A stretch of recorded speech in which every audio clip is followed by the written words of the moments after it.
Olá, meu telespectador, meu caro internauta, o programa Gente da Gente, novamente assistido por você. É um prazer enorme quando você me assiste, ou na sua casa, ou pelo seu celular, ou então pelo seu computador. Porque pela internet o nosso programa é transmitido através da TV Assembleia AL de Alagoas. Aí você acessa e vê, por este link, você vê o nosso programa. O programa Gente da Gente hoje vai oferecer a vocês uma aula de português. Não está acreditando? Vamos oferecer uma aula de português. Quem está aqui conosco é o professor Edson Nomeriano. Professor Edson Nomeriano, muito obrigada por você estar aqui conosco. Muito obrigado a você. Eu que agradeço, né, ter essa satisfação, esse regozijo de estar aqui novamente sendo entrevistada por você, que é competentíssima no que faz. Satisfação imensa, viu? Muito obrigado pelo convite. Muito obrigada a você. Meu caro telespectador, eu vou perguntar ao professor Nomeriano quem é ele. Isso, às vezes, deixa o entrevistado meio de calça curta. Quem é você, Nomeriano? Bem, Cláudia, eu sou o Edson Nomeriano, professor de língua portuguesa há 40 anos, professor da Universidade Estadual de Alagoas, autor de 11 livros sobre a língua portuguesa e um amante, inveterado da língua portuguesa. Há muitos anos trabalho com a língua portuguesa e me considero um profissional à altura do que eu venho realizando mediante os meus esforços.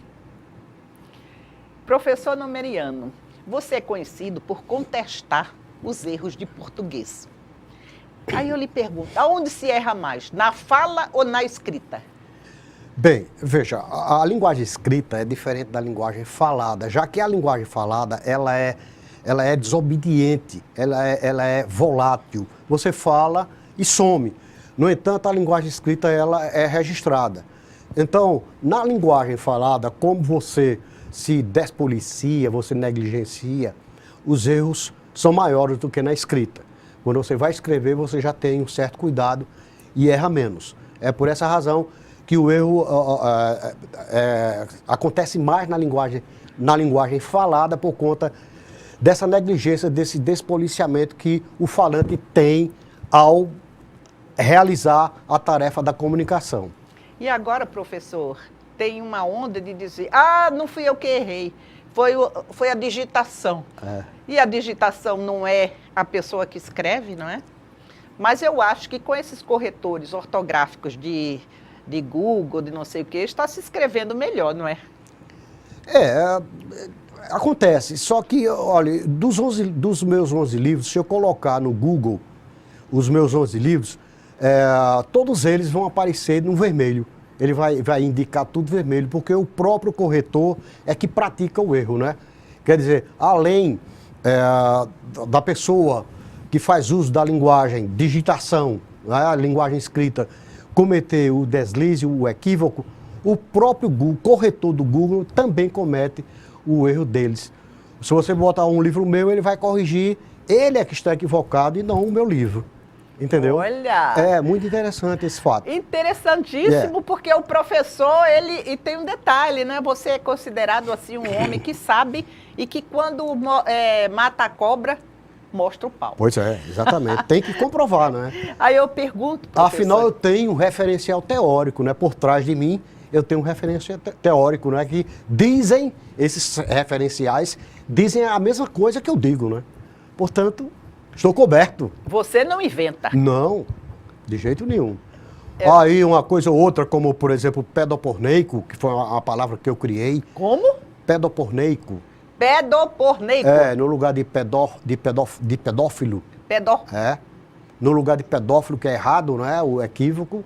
Eu criei a palavra pedoporneico e para pedofilia... Vamos, peraí, só um minuto. Porneico. Pedoporneico. Perfeito. Para usar no lugar de pedófilo, e pedoporneiquia para usar no lugar de pedofilia, que as pessoas, o pessoal da área de psicologia se equivocaram e criaram, né, e estão usando uma inadequação vocabular, já que pedófilo significa amigo da criança, que quer bem a criança, que tem carinho por criança. E pedoporneico é aquele que realmente pratica ato ilícito sexual com a criança. Porque, olha, pede criança, pornô imoral, indecoroso, né? Neicós, relação ilícita. Portanto, pedoporneico é aquele indivíduo que pratica uma relação sexual ilícita com criança. Mas pedófilo não. Pedófilo, então as pessoas que gostam de crianças são pedófilas. Perfeitamente. Não aquele que é um termo sexualmente pejorativo, né? Pedófilo não tem conotação sexual nenhuma, Cláudia. Nenhuma. Pedófilo, por exemplo, filosofia. Veio de filos, amigo, e sofia, saber. Filosofia significa amigo da sabedoria. Não tem conotação sexual nenhuma. A mesma coisa para pedófilo. Filho, amigo, pede criança. Então, pedófilo é amigo da criança, é aquele que quer o bem, tem meiguice, tem carinho por criança, defende a criança. Então, houve uma inadequação vocabular dos psicólogos. Inclusive, há uma outra muito conhecida que as pessoas também não se detêm nelas. Por exemplo, a palavra complexo, a expressão complexo de inferioridade, complexo de superioridade. Essa palavra usada aí foi um equívoco dos psicólogos, né? É mais uma inadequação vocabular. Por quê? Complexo é uma coisa intricada, não pode ser usada nesse sentido. A palavra adequada é sentimento de inferioridade, sentimento de superioridade, e não complexo. Então veio agora mais uma, que é o caso de pedófilo, que os psicólogos usam de maneira indevida. Essas coisas são interessantíssimas nós conversarmos, porque o professor Nomeriano, ele tem coerência no que diz. Obrigado.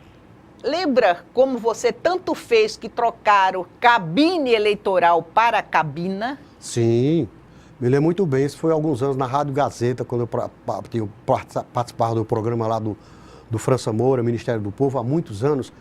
Eu disse que a forma correta é cabina e não cabine. Cabine é um estrangeirismo, é um francesismo, é um galicismo. Portanto, é uma pronúncia equivocada.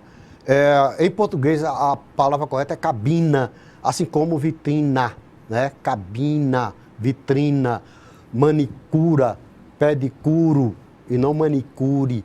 É manicure? Manicura. Manicura a mulher, manicuro o homem. Manicure e pedicure existem, só que não na nossa língua, na língua francesa.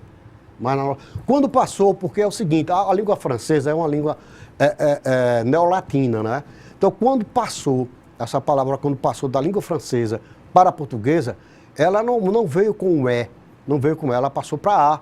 Então, é vitrina, cabina, manicura, pedicuro, compreendeu? Muito interessante. Aproveitando as aulas do professor aqui no nosso programa, como é que eu emprego esse e este, aquele e aquela? Porque isso é tão difícil. Esse programa, aquele programa, só por aí já vê a dificuldade. Veja, na linguagem oral, quando você toca um objeto, esta caneta, você está tocando, não é? Então, quando eu digo assim, professor, esta caneta. Correto. Aí solte aqui pronto. Aí diga, essa caneta. Essa caneta. Me permita licença. Agora, aquela caneta. Aquela caneta. Pronto. Quando eu pego essa caneta. Esta. Quando eu pego esta. Quando está equidistante, assim, próximo, né? Essa. Longe, aquela. Esta. Isso. Essa. E distante, aquela. Pronto. Interessantíssimo. Isso na linguagem falada, correto? Certo. Agora, na linguagem escrita, tem os pormenores, os detalhes que demoram um pouco, mas eu vou só explicar o seguinte. Veja bem, quando você ainda vai falar a palavra, ou a expressão, ou a frase, quando você ainda vai falar, você diz assim, professor Nomeriano, você deve dizer assim, professor Nomeriano, ouça estas minhas palavras. Por quê? Porque você ainda vai falar. vai escrever, melhor dizendo, né? Ou falar ou escrever, tanto faz no caso. Estas minhas palavras. Depois que você fala, você diz assim, professor Numeriano, o senhor ouviu essas minhas palavras? Entendeu? Então, o esta é para antes de introduzir, escrever ou antes de falar. E essa é para depois que falou ou escreveu. E quando eu estiver longe, eu posso dizer aquelas palavras. Perfeito. Então, meu caro telespectador, esta entrevista, Isso. quando ela estiver no ar, será aquela entrevista. Isso. Ou esta entrevista. Esta no momento, por exemplo, você diz neste dia. Isso. E não nesse dia. Você deve dizer neste ano, que é o ano 2017, e não nesse ano. Correto? Sim. Então não é tão difícil. Tem alguns pormenores, mas são detalhes que a gente só poderia ver isso com bem mais tempo, não é? Exatamente, mas já dá Mas já dá para o gasto, para nós né? aprendermos, É verdade, sem dúvida. ora. E outra coisa também que eu tenho uma dificuldade, e muitas pessoas têm também, é de colocar ponto e vírgula numa frase. Olha, Como se coloca? Grosso modo, porque o emprego do ensinado de pontuação é complicado realmente, sabe? Só a vírgula são 17 regras para o emprego da vírgula. Mas grosso modo, veja que eu não disse a grosso modo, eu disse apenas grosso modo. Esse a não existe. Não existe. Grosso modo, ou seja, de maneira rudimentar, eu diria o seguinte, sobre o emprego, que nós estamos falando agora... Ponto e vírgula. Ponto e vírgula. A vírgula é um lapso de tempo menor. O ponto e vírgula é maior, o lapso de tempo é maior do que a vírgula e menor do que o ponto. Está entre o ponto e a vírgula, você tem um ponto e vírgula. Então, dependendo da entonação, você deverá usar um sinal que indique um espaço de tempo maior, menor ou maior ainda. O ponto simples ou continuativo é aquele que você coloca o ponto e para. O ponto e vírgula, você coloca o ponto e vírgula, dá uma parada um pouco rápida. E a vírgula mais rápida ainda. Olha, para você ter uma ideia, o emprego da vírgula é tão importante, tão interessante, que o exemplo que a gente dá quando vai ensinar as regras do emprego da vírgula é matar o rei não é pecado. Veja só, Cláudia, matar o rei não é pecado. Matar o rei não é pecado. O coitado do rei morreu por conta de uma falta de uma vírgula. Já pensou?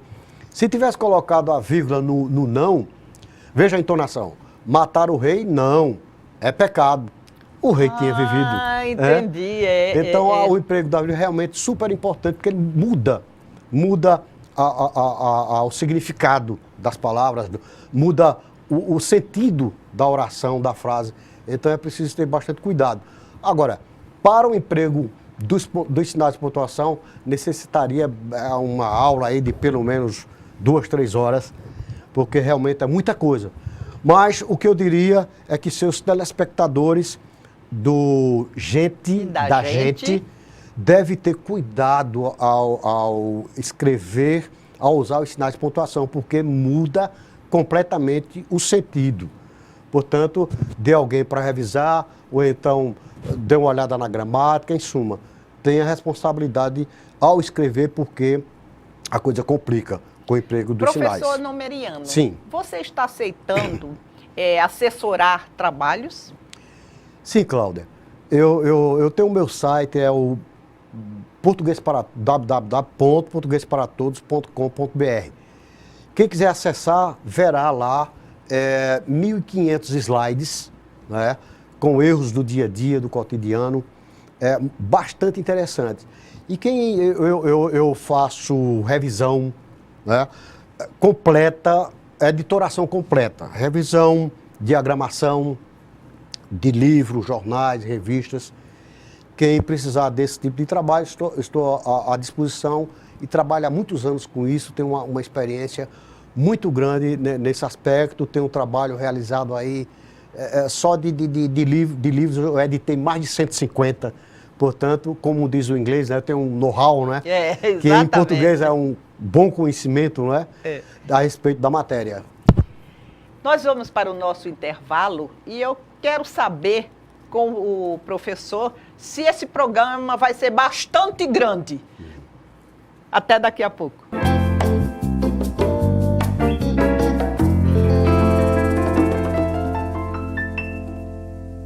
Caro telespectador, caro internauta, voltamos na nossa aula de português hoje com o professor Edson Nomeriano. Quando nós fomos para o intervalo, nós falamos que vamos ver se o programa vai ser bastante grande. Isso está certo, professor? Bastante grande. Ora, dá a impressão que é uma redundância, é um pleonasmo. Mas eu não considero. Esse caso é o mesmo de muito pouco, por exemplo. Aí você diz, ora, ou é pouco ou é muito, né? Só que esse muito aí, que a gente chama de advérbio de intensidade, ele está apenas intensificando, está dando expressividade ao pouco. Quer dizer que não é um pouco qualquer, não é um pouco, é muito pouco, né? Então, não é grande. É muito mais do que pouco. Não é grande, é bastante grande, entendeu? Uhum. Então, não vejo problema nessa expressão, não. É porque eu achei que era uma redundância. Não. Redundância o nome. É, redundância ou pleonasmo. O nome mesmo é pleonasmo, que significa repetição desnecessária de um termo cuja informação já está contida nele, entendeu? Por exemplo, subir para cima é uma redundância, é um pleonasmo. Porque na palavra subir, já indica que é para cima, né? Isso, Como é que eu vou subir para baixo? Então, aí é difícil. Aí é uma redundância de fato mesmo, né? Quer ver outra coisa, professor? Já Sim. que nós estamos aproveitando, assim, do seu conhecimento, como é difícil um texto, uma crônica, o que for, o emprego dos pronomes pessoais acertados ou certinhos. As pessoas começam com um pronome, daqui a pouco estão com outro. Exato. Isso está acontecendo mesmo na linguagem. As pessoas usam seu, teu, tu, você e de forma inadequada. Porque existe uma coisa chamada, um fenômeno linguístico chamado uniformidade pronominal. Ou seja, você tem que seguir, a própria palavra diz, uniformidade. Os pronomes têm que ser uniformes, né? Então você tem os pronomes pessoais, eu, tu, ele, nós, vós, eles. Pronomes oblíquos, me, mim, comigo, te, ti, contigo, nos, nosco, vos, bosco.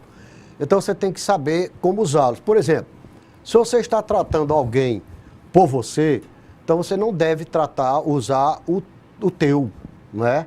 Olha, você, Cláudia, o teu programa, não, errado. É o seu programa. Cláudia, é o seu programa, se eu estiver tratando por você. Se eu estiver tratando por tu, que é a forma correta, né? Que correto, é correta. Em Portugal não se usa você, só se usa tu. É a segunda pessoa do singular, né? O problema é que para usar a segunda pessoa tu é difícil porque você tem que saber conjugar verbo, né? Quem usa um pouquinho parecido com a forma correta no Rio Grande do Sul, mas ele usa tu, mas usa a conjugação verbal, ele faz errado, ele diz tu quer. Não é? Tu queres, né? Que queres tu de mim. Que queres tu de mim. A canção, não é? Você vê as e você canções é um antigas. Cantor, não é, professor? Sou nada, Cláudia. Eu só tento, né?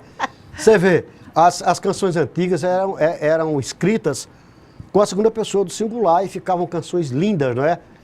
Tu és a criatura mais linda que meus olhos já viram.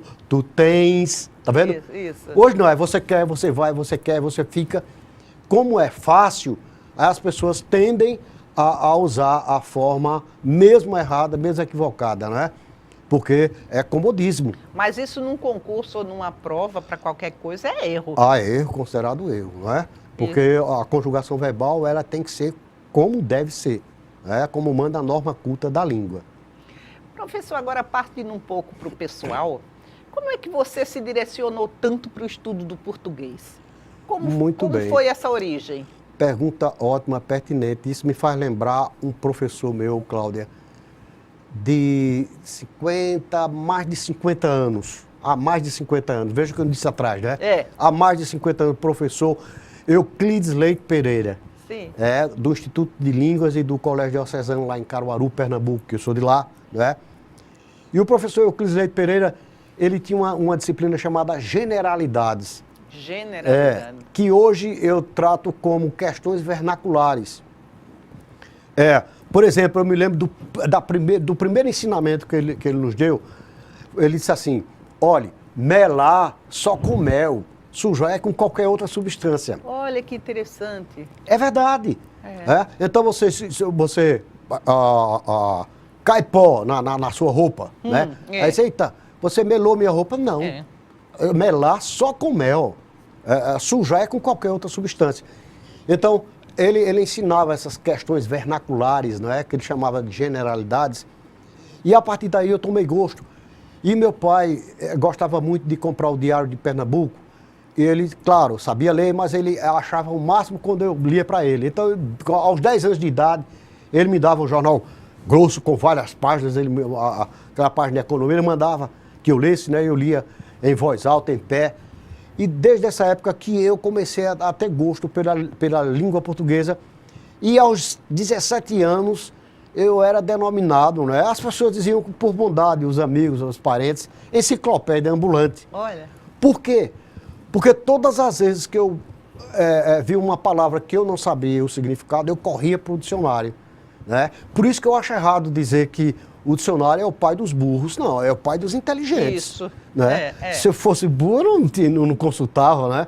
Então é o pai dos inteligentes.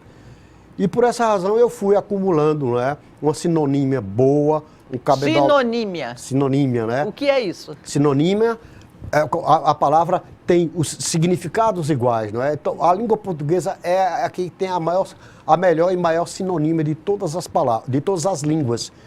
Por exemplo, a palavra casa, em inglês você diz home, house, para por aí. A língua portuguesa você tem, no mínimo, 3 a 7 sinônimos de cada palavra. Casa, você diz casa, residência, lar, morada, lar, moradia, cafofo. Cafofo.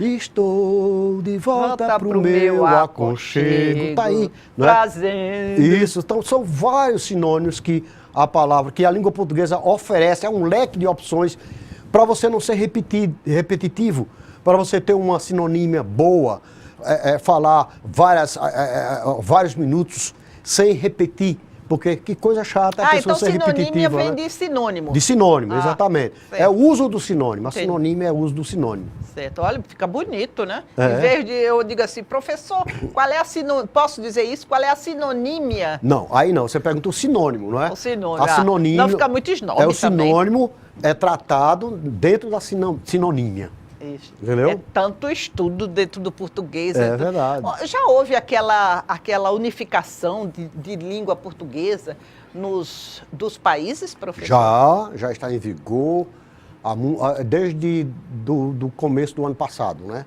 Está em vigor. Foi uma reforma, hoje não se fala mais de reforma porque já está vigorando em todos os países lusófonos, não é?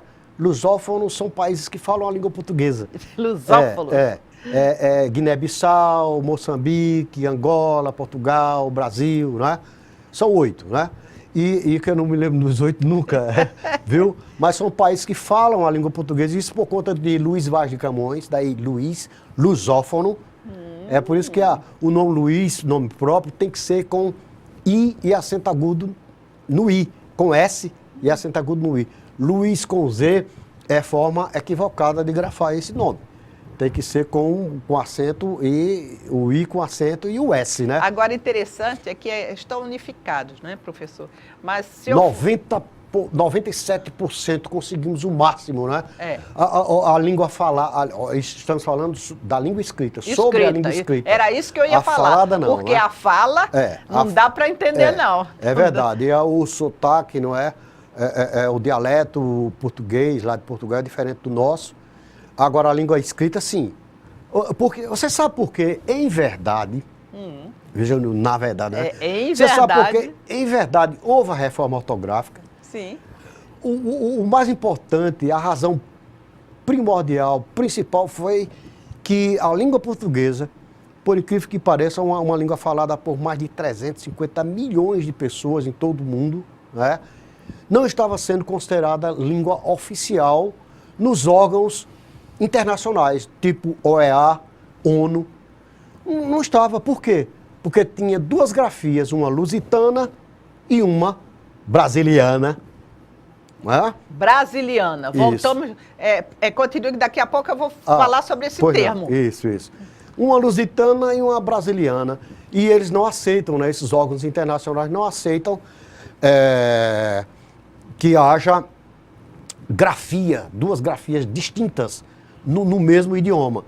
Aí o Portugal ficou, a população toda de Portugal revoltada, porque um país daquele, não é, de tradição, um país europeu, uma língua falada por mais de 350 milhões de pessoas, por conta do Brasil, né, por conta dos equívocos praticados no Brasil, essa língua não era considerada mais língua oficial. Aí houve esse acordo, isso foi a razão principal. Existem outras razões, mas essa foi a principal. Pois bem, depois disso, voltou, a língua portuguesa agora é língua oficial nos órgãos internacionais, OEA, ONU e outros. Aí todo mundo escreve igual. 97%. Exatamente. A grafia, houve algumas concessões e tal, mas está bom demais, 97%. Eu acho muito foi bom, uma similaridade muito grande, muito aceitável. Professor. Sim. Eu vejo que a grafia certa, assim que se fala, não é? Isso. É Pajuçara com C cedilha. Mas eu tenho visto muito Pajuçara com 2 S's. Isso é erro? Olha, primeiro que, se você me permite, eu vou lhe corrigir, não é cedilha. O nome daquela letrinha, o C com uma vírgula colado, tem que ser tocando o C, não pode ser separada. É C cedilhado e não C cedilha. C cedilhado. Exatamente. Nós aprendemos. C cedilhado. Nós aprendemos errado. C cedilhado. C cedilhado. Um relógio com uma pulseira é um relógio empulseirado. Um C com a cedilha é um C cedilhado. Se você disser C cedilha, é a mesma coisa que você escrever aqui o C e depois aqui do lado a cedilha. Aí você diz o C e a cedilha. C, cedilha. Mas o C com a cedilha colando, tocando nela, só pode ser um C cedilhado. Cedilha. Não precisa do A. É cedilhado. A é o metaplasma protético, né? Basta dizer cedilhado. C cedilhado. Ou seja, um C com a cedilha, porque temos o C sem a cedilha. E pode escrever nas 2 grafias o nome Pajuçara? Não, de forma nenhuma, porque Pajuçara é um nome de origem indígena e, como tal, tem que ser escrita com C cedilhado. E vai ver que alguém errou quando botou o nome daquele Yacht Clube Pajuçara com 2 S. Infelizmente, não procurou o professor Numeriano, né, Cláudia? Não procurou o professor, o Edson Numeriano. Professor, tem outras coisas assim interessantíssimas, porque o pessoal lá de São Luís do Maranhão e do Piauí, eles falam, acender a televisão. Interessante, né? Porque acender... Desculpa. Nada. Acender está certo? A televisão? Não é o verbo correto, né? O verbo correto aí, no caso, é ligar, né? Aliás, você tem telefonar e ligar. Ô, Cláudia, há uma canção, uma recente, que diz assim mais ou menos, em vez de você ficar pensando nele, pense em mim, liga pra mim, não liga. Não é isso? Esse ligar aí é de telefonar ou é de dar importância? É por isso que você deve usar... Gente, é isso mesmo, professor. Como é difícil o português, não é? Pois é. Então você não deve confundir ligar, que é para aparelhos eletroeletrônicos, por exemplo, ligar a lâmpada, ligar o TV, né? A televisão é a emissora, o aparelho é o TV, o televisor. Então o verbo ligar é para isso. Você tem um substantivo telefone, que só pode nos dar o verbo telefonar. Então, telefona para mim, né? Mas as pessoas usam bastante a lei do menor esforço linguístico, que quanto menos fonema você falar, melhor é. É a lei do comodismo, né? É a lei da preguiça fonológica, fonética fonológica, né? Meu caro telespectador, eu tenho certeza que vocês estão aprendendo tanto quanto eu com o professor Edson Numeriano. Voltamos daqui a pouco com mais aulinhas ou aulões do professor Numeriano.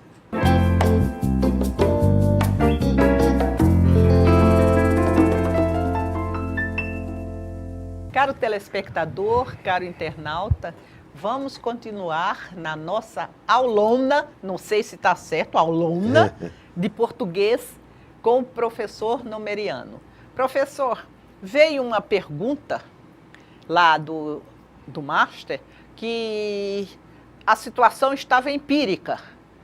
O que é isso? Olha, você tem uma pesquisa científica e tem uma pesquisa empírica, correto? A pesquisa empírica é a pesquisa elementar e a pesquisa em si, científica é aquela complexa, não é? Que o pesquisador realmente trabalha com ela. Então, pode-se entender de empirismo uma linguagem elementar, não é? Eu não sei a que ponto mesmo está se referindo. Mas vamos prosseguir que a gente consegue chegar lá, não é? Vamos usar uma pergunta consegue. Que para agradar mais ao público. Crase. Ah, pronto, crase. Crase. Coisa difícil. Colocar tal de crase e colocar ponto e vírgula. Ponto e vírgula você já explicou, meu telespectador já entendeu, agora vamos crasear. É assim que fala? Isso. Olha, com respeito à crase, seria necessário bastante tempo para a gente falar só a respeito da crase. Mas, grosso modo, eu poderia dizer o seguinte: erros capitais não podem ser cometidos. Por exemplo, diante de palavra masculina, jamais você poderá usar crase, correto? Então, por exemplo, macarronada a cavalo, né? Cavalo é palavra masculina, então você tem que... Porque a crase, ela, obrigatoriamente, ela tem que ser usada diante de palavra feminina. Para você usar, tem uns que se diz no popular, na gíria, uns macetes, não é? Uns recursos. Então, você, por exemplo, eu vou à missa. Aí você quer saber se esse A tem crase ou não. Aí você compara, troca a palavra missa, que é a palavra feminina, por uma masculina. Por exemplo, culto. Culto não é uma palavra masculina? Sim. Você trocando a missa por culto, o que é que acontece? Você diz, eu vou ao culto. Logo, isso é uma prova cabal de que a missa tem crase, né? A missa, esse A de a missa é craseado, ele tem o sinal indicativo da crase. Por conta dessa troca, né? Você troca, se couber ao, você coloca crase. Se não couber, você não usa crase. Se for somente u em vez de ao, aí você não usa crase. Dê outro exemplo, por favor. Ou o mesmo. Olha, eu vou à missa. À missa. Aí você quer saber se esse A tem... Coloco crase ou não? Ou não. Aí você troca missa, que é palavra feminina, por uma masculina. Certo. Aí vamos trocar por culto. Se ao trocar, pegar a conjunção ao, sim, eu vou ao culto, é uma prova cabal de que esse A tem crase.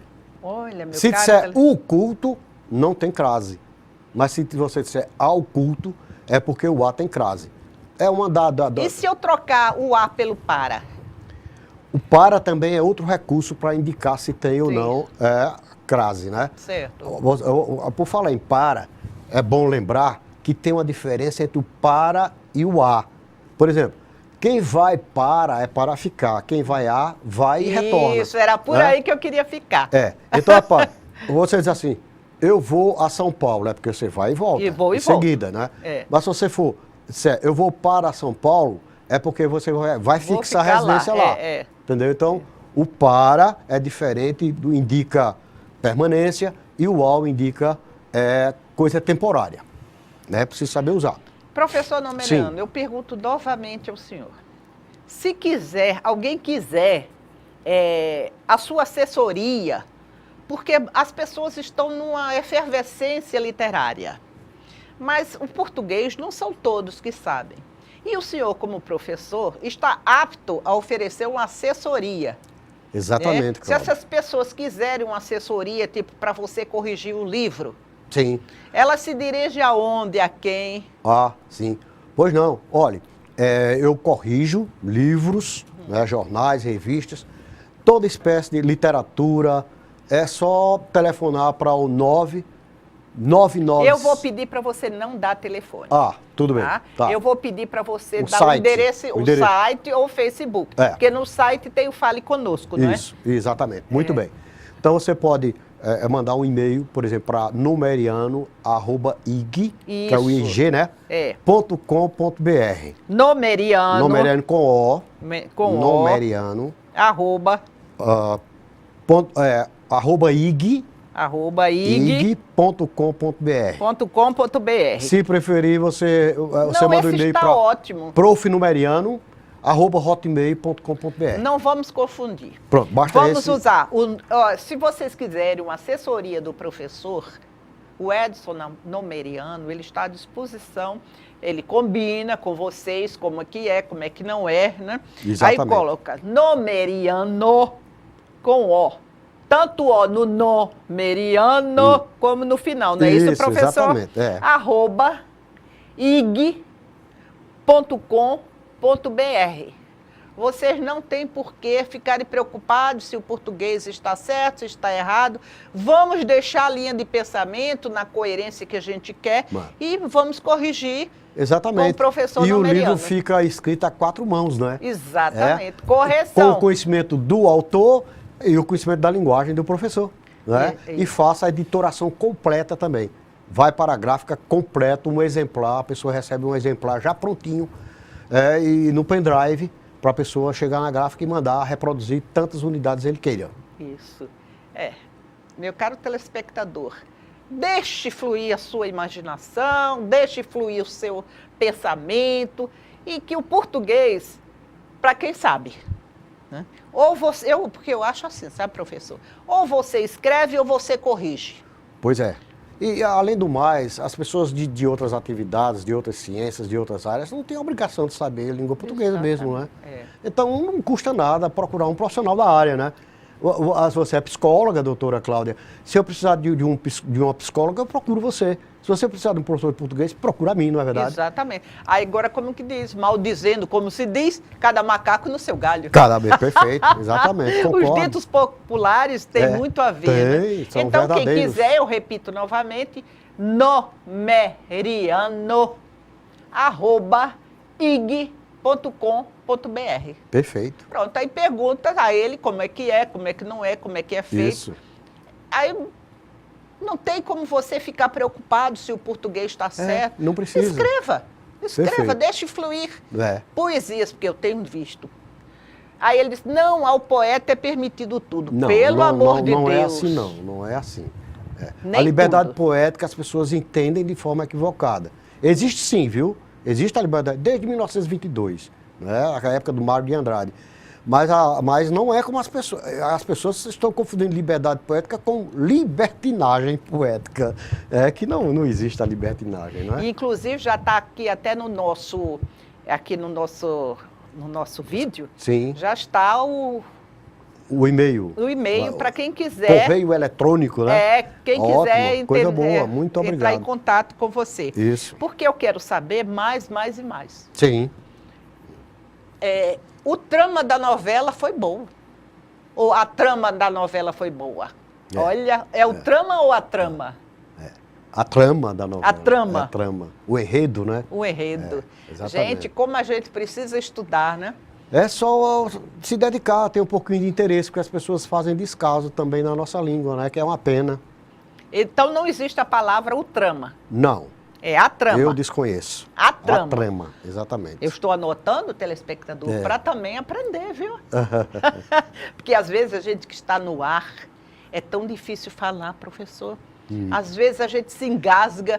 A linguagem falada é complicada, né? Principalmente para quem trabalha com a radiofonia, né? Porque é diferente da linguagem escrita, né? A linguagem falada, você aqui e acolá pode cometer um deslize, que é muito natural, né? Agora, continuar no erro que é errado, não é verdade? O professor Nomeriano, o Edson Nomeriano, a semana passada, fez uma palestra na Academia Mações de Letra, na sede na General Hermes, que foi um espetáculo, aquela palestra. Muito obrigado. Foi muito boa, com visual. Então eu estou fazendo aqui o seu marketing. Também se você quiser uma palestra, quiser alguma promoção para o seu curso, para a sua empresa, nomeriano@ig.com.br. Perfeito, Porque muito bem. não pode ficar a gente querer saber tudo. Tem que... Por exemplo, posso? Pode. Você cometeu um deslize. Aí, olha, é assim, palestra, o verbo para palestra é proferir. Proferir. Para aula, lecionar, para curso, ministrar, para palestra, proferir. Você não dá palestra, as pessoas não têm... O verbo dar, ele é o verbo muleta, ele é um verbo genérico, né, que usa para tudo. Fazer é a mesma coisa, quer dizer, vou fazer a barba como se ela já está feita, né? Fazer a barba. O verbo é barbear e é pronominal, vou me barbear. E né? como é que eu vou dar a palestra? É. Eu vou proferir, posso proferir dada, não posso? Não, o verbo é proferir. Mas se eu palestra. disser assim, eu vou proferir para você uma palestra dada, ou seja, sem ser cobrado. Não, você vou proferir uma palestra grátis, né? Gratuita, né? Mas dar palestra, fazer palestra, o verbo não pode usar o verbo fazer, nem o verbo dar nesse sentido. Né? Muito interessante. Tá Porque vendo existe o verbo específico para isso, né? Exatamente. O verbo é tão importante. Professor, é tanta Sim. coisa que a gente tem. É verdade. Agora, muita. eu erro muito porque eu sou brasileira. Eu não sou brasileiro. Sabe por quê? Ele disse que não é brasileiro. Não sou não. E o que você Nasci é, professor? aqui, mas não sou brasileiro. Olha, eu sou brasiliano, sou brasilês ou brasilense, mas brasileiro não. Sabe por quê? Porque brasileiro era no século XVI, idos de 1500, não é? Que é 100 anos na frente. Brasileiro era quem, no século XVI, contrabandeava o pau-brasil. E o Brasil nem existia. Existia a terra de Santa Cruz, depois mudou para a ilha de Veracruz e já havia os brasileiros. Verbo haver no singular, já havia os brasileiros. Entendeu como é? Além do mais, o sufixo eiro, o sufixo é um pedacinho de palavra que a gente coloca à direita de uma palavra para formar outra, não é? Além do mais, o sufixo eiro não é formador de adjetivo pátrio. Os sufixos formadores de adjetivos pátrios são ano, ex, ense. Exemplo, quem nasce na Inglaterra é inglês, na França, francês, em Portugal, português, no Brasil, brasileis. Temos 3 formas corretas, brasileis, brasilense, brasiliano. A única errada é a que nós usamos, é a que nós dizemos, isso é um erro constitucional, está lá na Constituição, brasileiro. É por isso que eu digo que eu não sou brasileiro. Então eu sou brasiliense. Brasilense. Brasiliense é de Brasília. Brasilense. Quem nasce no Brasil, segundo o professor, mas na Constituição não tem brasileiro. Tem brasileiro, de forma equivocada. Segundo ele, nós somos brasilenses. Brasilenses, brasileses ou brasilianos. O meu telespectador vai ficar doidinho agora. É aí que a gente entra. Ó. E quem nasce em Brasília... Olha, brasiliense. Brasiliense. Quando aí existe só um minutinho, porque eu gosto de explicar tudo para o meu telespectador. Brasilense e brasiliense. Certo? Certo. Ficamos com brasiliense. Brasilense quem nasce no Brasil. Brasiliense quem nasce em Brasília. Isso. Então, já que eu sou brasilense, eu vou agora, nós vamos para um intervalo, porque vamos até respirar para poder aprender tudo que a gente até agora está falando. Até daqui a pouco, meu telespectador.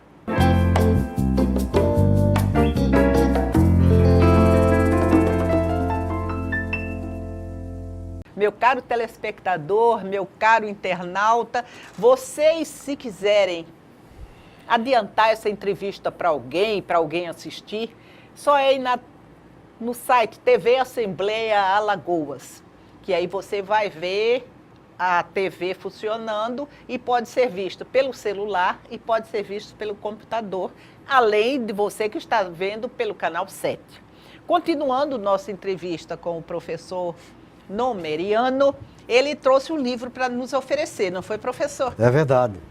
Olha. É o Descaso com a Língua Portuguesa. O Descaso com a Língua Portuguesa. Causas, consequências e soluções. Causas, Causos, Causas, causas consequências e soluções. e soluções. Professor Edson Numeriano. Professor Edson Numeriano. Exatamente. Muito obrigada, professor. Não há por que agradecer. Lerei, olha o português, lerei com muito afeto e observarei. Ah, muito bem. Então a gente certo. tem que falar direito com ele. Essa Cláudia é ótima. Não, porque, olha, meu caro telespectador, você tem que assistir essa palestra, tem que colocar essa palestra na sua empresa, senhor empresário, porque foi fantástica essa palestra que ele dá com os causos de rua, As piadas gramaticais. as piadas gramaticais, né? Os palíndromos. Os palíndromos, palíndromos. Isso. Fale para o meu telespectador o que é palíndromo. Ah. Se é de cá, se é de lá, se... Ah, sei. Olha, palíndromo é um fenômeno linguístico, né? Muito interessante. É que há palavras que você, tanto faz você ler do começo para o fim, como do fim para o começo, lê do mesmo jeito. Uma simples palavra, por exemplo, arara. Arara você lê do começo para o fim e do fim para o começo do mesmo jeito. Dá no mesmo, você consegue. Então, é esse fenômeno a gente chama de palíndromo. Aquela frase que você sempre cita. Tem várias frases, inclusive tem uma bastante longa que é um palíndromo completo. Socorram-me, subi no ônibus em Marrocos. Se você ler do final para o começo, lê da mesma maneira, diz do mesmo jeito. Socorram-me, subi no ônibus em Marrocos. Isso aí se chama palíndromo. Palíndromo, você lê tanto faz do começo para o fim, como do fim para o começo. Super interessante. É muito interessante, professor Numeriano. Quando eu recebi o prêmio Arnaud de Melo na Câmara Municipal, eu comparei uma pessoa, que foi a vereadora Tereza Nelma, eu comparei a um palíndromo, porque ela tanto faz da esquerda para a direita, como para a direita para a esquerda. Ela é a mesma coisa. Então, foi assim uma coisa muito bem vista e muito interessante, essa comparação. É uma metáfora, né? É uma metáfora. Muito bem. Agora, como é que eu faço? Porque eu vim e o elevador estava quebrado. Como é elevador? Está certo falar elevador? Olha, muito embora a população quase que completa do Brasil, né, diz elevador com aquele objeto, com aquele meio de transporte, que é um meio de transporte, sim, né? Sim. Mas, em verdade, o nome não é elevador. O nome é ascensor. Porque você diz ascensorista, não é? Você diz elevadorista? Não diz. Você diz ascensorista.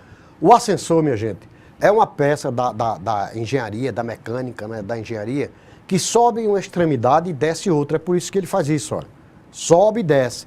Você chamar de elevador, o elevador só faz elevar, só faz subir, ele não desce. Então o nome certo é ascensor. Daí você chamar ascensorista.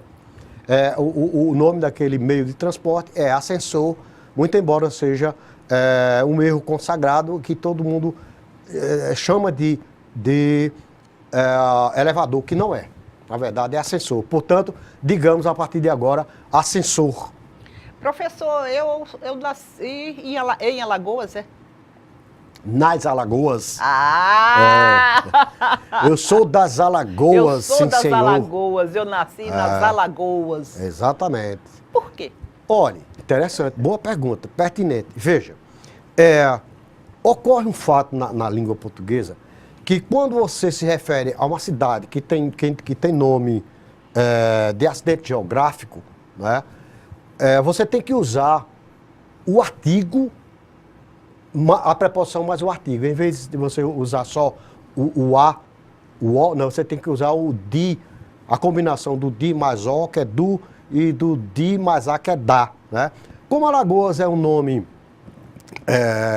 de acidente geográfico, né? Lagoa é um acidente geográfico, então você tem que usar o numeral, aliás, o artigo definido, de mais o, de mais a. Como Lagoas é plural, você tem que usar das. Então, em vez de você dizer, eu sou de Alagoas, você deverá dizer, eu sou das Alagoas, porque essa regra, ela é clara, ela normatiza nesse sentido. que quando se refere um topônimo, não é? Que é nome de cidade. Como é? Topônimo. Topônimo é nome de cidade. Você tem que usar o do e o da. Pronto, simples assim. Por exemplo, eu venho do Recife e não de Recife. Eu venho da Barra de Santo Antônio e não de Barra de Santo Antônio. Eu venho da Bahia, tudo isso porque são acidentes geográficos. Barra, Bahia, Recife. Eu sou das Minas Gerais, exatamente, porque Minas, a mina é um acidente geográfico. Aí você tem que usar o do ou da, ou dos ou das, nunca de, que fica errado. Muito interessante. E poucas pessoas sabem isso, viu? Meu caro telespectador, nós estamos tendo uma oportunidade de nos aprimorarmos em nosso falar, em nosso escrever, com o professor Edson Nomeriano. Aí eu continuo insistindo, né? Sim, pois não. Se alguém está escrevendo um livro, está preocupado com o português, se está escrevendo certo, se está escrevendo errado, vai terminar sem coerência na linha de pensamento. Procure o professor Edson Nomeriano, que ele vai fazer toda a correção do seu livro, você apenas escreva, deixa desenvolver a sua linha de pensamento. E nós temos aqui o seu e-mail, nomeriano@uig.com.br. Repetindo, nomeriano@ig.com.br. Porque é interessantíssimo a gente saber que conta com alguém que sabe realmente escrever e nosso livro não vai ficar ridículo. Sem dúvida. Não é? Porque a pior coisa do mundo é escrever e as pessoas acharem daquela escrita um texto de correção. Desculpa, muitas vezes há o conteúdo bom, não é? Interessante, mas ele não foi colocado com a destreza, com a forma correta de ser escrita, né? E daí, escrever um livro a quatro mãos é bem mais coerente, bem mais simples e a coisa sai mais a contento, não é verdade? Tá certo eu dizer português correico? Escorreito. Escorreito. Escorreito. Escorreito. Isso. É o mesmo que correto, né? Aí eu digo português correto, também eu digo as empresas, escolas, universidades que quiserem que eu profira palestras. Isso. A minha palestra, o título é O Português para Todos, não é? Isso. Temos a outra também, o Descaso com a Língua Portuguesa. Eu estou ao dispor de pessoas que se interessarem por essa palestra. E quando eu digo, professor, eu vou tomar banho de piscina, eu vou mesmo? Não deve, né? Não deveria. Porque, olha, essa palavra ela foi trocada desde o início, né? Em verdade, o que a gente chama de piscina deve chamar de aquário, e o que chama de aquário deve chamar de piscina. Eu explico, veja bem. Piscina veio do grego, do latim, melhor dizendo, piscis, que quer dizer peixe. Isso. Daí vem piscicultura, cultura do peixe. Piscina, mais ina, relativo a lugar. Então, piscina é lugar de peixe. Aquário veio do latim aqua, que quer dizer água, né? Mais área relativo a lugar. Então, aquário é lugar de água. Então, em verdade, o que nós chamamos de piscina é aquário. O que chamamos de aquário é piscina. Então, no domingo, as pessoas vão para os clubes ou casas de pessoas abastadas, onde há aquários, é onde se toma banho. Na própria palavra aquário tem o rio. Rio, aquário, R-I-O, rio, não é? Água, rio, não é? É verdade. Então a gente trocou e hoje a troca também está sendo estabelecida e daqui a mais alguns anos não tem como destrocar, que é o caso, não é? De piscina e aquário, não tem como. Eu sei que eu estou dando murro em ponta de faca, que é uma expressão popular, quer dizer, é um esforço sem glória esse. Mas você já conseguiu a cabina? Consegui. Muitos eu consigo, com muito esforço, não é? O que está ocorrendo hoje é com ar-condicionado e condicionador de ar. Isso. Mesma coisa com piscina e aquário. As pessoas trocam, estão trocando, e a tendência é haver essa troca definitiva, porque, em verdade, o condicionador de ar é o aparelho que produz o ar sob determinadas condições térmicas, 18 graus, 23 graus. E o ar-condicionado é o ar produzido pelo aparelho, cujo nome é condicionador de ar. Se você for comprar um aparelho de condicionador de ar, você vai ver que Na caixa tem escrito o nome, condicionador de ar. Não tem ar-condicionado. Ar-condicionado é o ar produzido. Você pode até chamar de aparelho de ar-condicionado, mas somente ar-condicionado não. Ar-condicionado é esse ar que nós estamos sentindo agora. Essa temperatura muito frio. Essa temperatura que é condicionada pelo aparelho. Então, explicando, o aparelho é condicionador de ar. O ar que a gente sente que é o ar-condicionado. No entanto, as pessoas botam lá nas oficinas, lá na porta, conserta-se ar-condicionado. Como você vai pegar no ar para consertar? Não tem como, não é? Então, conserta-se condicionador de ar, que é o aparelho que produz o ar-condicionado. Infelizmente, as pessoas estão trocando. Professor, você agora me lembrou uma coisa que a gente vê muito. Aluga-se casas. Pelo amor de Deus. É um erro. Pelo amor de Deus, explica para o meu telespectador. A questão é a seguinte, se você colocar casa no singular, você tem que botar o verbo no singular. Então você deve dizer, aluga-se casa. É uma só. Se forem várias, você tem que botar no plural. Se casas estiver no plural, você tem que botar o verbo no plural. Então, alugam-se casas. Aluga-se casa. Por que eu devo dizer alugam-se casas? Porque casas são alugadas. Isso. Casas não é alugadas. Vixe, são alugadas. É por isso que a forma correta é essa. Mesma coisa de vender. Alugam-se. Mesma coisa de vender. Vendem-se casas. Isso. Vendem-se apartamentos. Isso. Se for um apenas, vende-se apartamento. Simples assim. Mas isso a gente vê tantas placas de rua por aí. Verdade. Professor, infelizmente nós estamos terminando. Eu queria que o senhor dissesse assim, alguma coisa para o telespectador gravar e não errar mais. Gravar e não errar mais. Eu preferia dar um conselho que eu segui. Veja, foi aquele que logo do início da entrevista. Eu falei que todas as vezes que eu desconhecia uma palavra, um vocábulo desconhecido, eu ia ao dicionário e procurava saber o significado. Faça isso, que com pouco tempo, 1 ano, 2, 3, quanto mais o tempo passar, mais você vai adquirindo mais conhecimento, sua sinonímia, seu cabedal, vocabulário vai ficando maior e você vai ter mais domínio com a linguagem, vai ter mais facilidade de se expressar, não vai ser repetitivo. Em suma, é importante essa sugestão, no popular que se diz dica, né? Que eu dou para as pessoas seguirem. Façam isso e não se arrependerão. Caro telespectador, caro internauta, terminamos aqui mais um programa Gente da Gente, porque onde tem cultura, o Gente da Gente está presente.